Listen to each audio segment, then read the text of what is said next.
So what if I told you that you're probably playing No Man's Sky wrong and likely doing a lot of mistakes that are costing you time, effort, and likely quite a few headaches? And yes, I know it sounds a bit pretentious to say that there is a right and a wrong way to play a game that is pretty casual, if I were to be honest, but there are a few things that you can improve in order to make all of these problems disappear and maybe even discover a few secrets along the way and tips that you likely didn't know about. As I've said in the previous video, I'm going to update all of my guides for No Man's Sky in 2021 since a lot of things have changed in the past year or so. So if you want to see more of this series here on the channel, definitely let me know in the comment section down below, as well as helping me out with a like on the video. Let's begin with the easiest way to reach maximum reputation with any faction in the game in the shortest amount of time possible. So yeah, this is required both for the achievements, but also one of the main quests in the game kinda requires you to do that for a couple of levels. Well, the wrong way of doing this is to just go at any space station and trying to complete those missions as fast as possible in the same system, which you will soon come to find out it's really inefficient. The way better method is as follows, and that is by collecting missions of the same type, which means with the same objective, from different NPC quest givers in different systems of the same faction. I know it sounds a bit complicated, but let me break it down. Essentially, all of these quest givers only give you access to a limited number of quest types. In this case, it would be anything from killing creatures or sentinels or scanning and collecting a number of resources along those lines. So essentially, just go into multiple types of systems from the same faction that you want to level and collect the same mission type from every one of them. Let's just say, for example, killing a certain number of creatures. So even though these missions might have a different kill count requirement, maybe 10, maybe 12, maybe 15, by just completing one of these, it will count towards all of those quests at the same time. So you can essentially complete, for example, 5 creature kill quests at the same time by just killing creatures on the very same planet after you have collected those quests. And once you're done with that, you can go back at any of those faction NPCs, give in all of those quests, and you can get like 5, maybe even 10 reputation in one single swoop that is much easier to complete. Now, since we made faction reputation easier, let's also make creature discovery way easier and even faster than that. So this is useful for a few reasons. First of all, you get some nanites out of it. Second of all, it counts towards the milestones, which are further important for the Atlas questline, for example, because you need the milestones there to progress through it. So the most optimal way of doing this is to just find creatures and scan them on strange planets. Unlike regular old planets that can hold up to 12 creature types at the same time, which by the way might even take you an eternity to find because they are most of the time very hidden, on strange planets you will only get to find a couple of them at maximum, and sometimes even only one. And by the way, most of the time these spawn right in front of you as you land on these planets. Now, if you don't know what strange or anomaly planets are, they look something like this, and it's pretty easy to spot from their description because they usually list a very strange name. And you can also find them, by the way, easier in blue systems. They seem to be more abundant over there, but also randomly in green, yellow, and red ones as well. Moving on to number 3, let's also go over an easier way to learn the alien languages, or the alien words as you might call them. These are useful for a couple of reasons. First of all, just because it's very easy to spot what these NPCs have to tell you, but also for some of the quick prompts in the game where you might want to know that piece of information so that you know what dialogue option to choose from.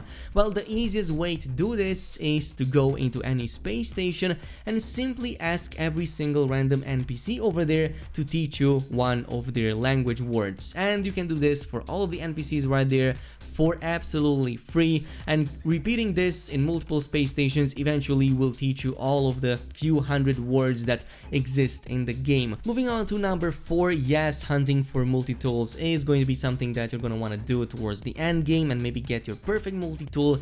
But what if I told you there is a way to get these absolutely free every 24 hours, and every 24 hours they will refresh and give you a different multi-tool you can choose from. You can actually do that by simply completing all of the quests in the quest chain for the armorer back at your base. So as I've said in the previous video, I fully recommended you to finish all of the base expansion quest lines, especially the one that leads you all the way up to the armorer, and also finish the quest for that, because not only do you get a ton of free upgrades for the multi-tool from him, but also at the end of the chain he will give you a free multi-tool. Well, if you take that multi-tool, or even if you decline it after 24 hours and every other 24 hours subsequent to that, he will craft a different multi-tool and he will give it to you if you want to. And that multi-tool can be anywhere from like C class to the maximum rank, anywhere from like a few slots of inventory to the maximum of 24,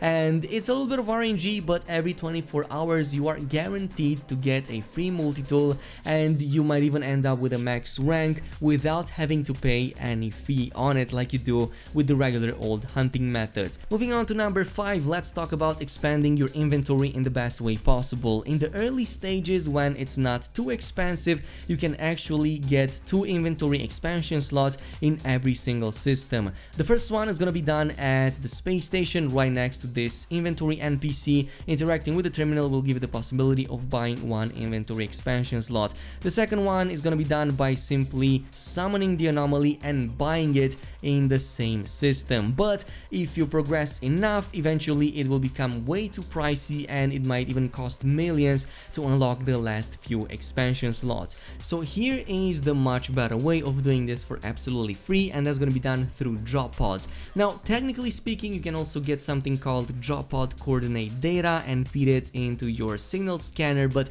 these are quite costly. They can cost up to 100k per piece, or you can also get them as rewards from certain missions, but it's pretty unreliable, and there is a much better method, which is by using your Exocraft A-class scanner to simply scan for the drop pods in the first place. Now, as I've said previously, I fully recommended you to finish all of the base quest lines. This is gonna be the last one for the Exocrafts. Once you do that, not only do you get all of the Exocrafts in the game, but also the max rank scanner upgrades needed to scan for the drop pods in the first place. So my preferred way of doing this is to land on any moon surface, since moons are way smaller than planets, deploy the Exocraft, scan for a drop pod, and simply use my ship to get to it right away. Most of the time it's gonna be really close by, like just a few seconds away, and the only thing you need in this case is 1 carbon nanotube, 1 antimatter housing, and about 10 sodium nitrate for 1 single drop pod, which is going to be 1 expansion slot for your inventory, making it way cheaper and way less time consuming than having the other methods as well. Moving on to number 6, yes, it is totally possible now to hold multiple bases in different galaxies. There's about 255 galaxies in No Man's Sky, but only a handful of them are really important, with of course the Euclid galaxy being the first one and the most filled with players, since most players tend to start here. But Azentem is another one that's pretty awesome as well, since it holds the most amount of lush planets out of all of the galaxies in the game. That's the reason why it is called the Green Galaxy, by the way. So you can reach different galaxies in different ways. There's also one through the main story that I don't really want to spoil, again, like how I did last year, so sorry for that. But you know what, there is a much better way of doing that by just using something called a taxi. Now, taxi services exist in different ways. You can also ask a different player to join his session in a different galaxy and then place a base there to have it as a permanent settlement, or you can use this week's featured bases to teleport to one of these bases that exist in the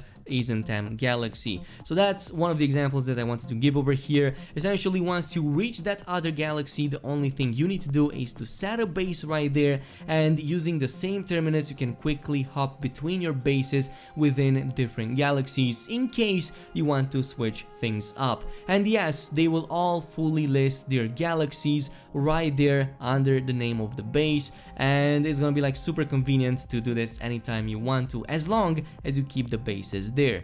Moving on to number 7, we haven't talked about Derelict Traders in almost a year, and they're still a great method at farming some money, some blueprints, and more important also, just getting a different encounter since it's so freaky and different from anything else in No Man's Sky. But it can also be quite costly to do so. It costs about 5 million units to get the chip necessary to identify an abandoned freighter in the first place.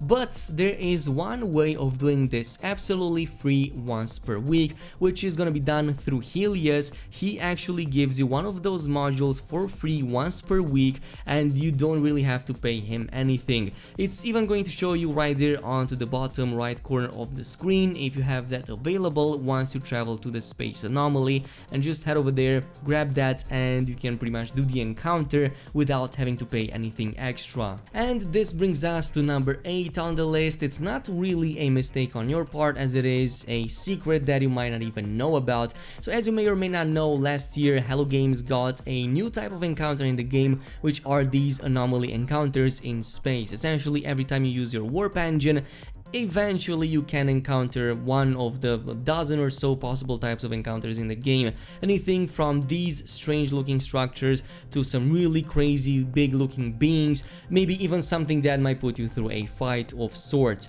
The problem with these random encounters is that, just like what the name implies, they are pretty random and they might even take quite a bit to spawn.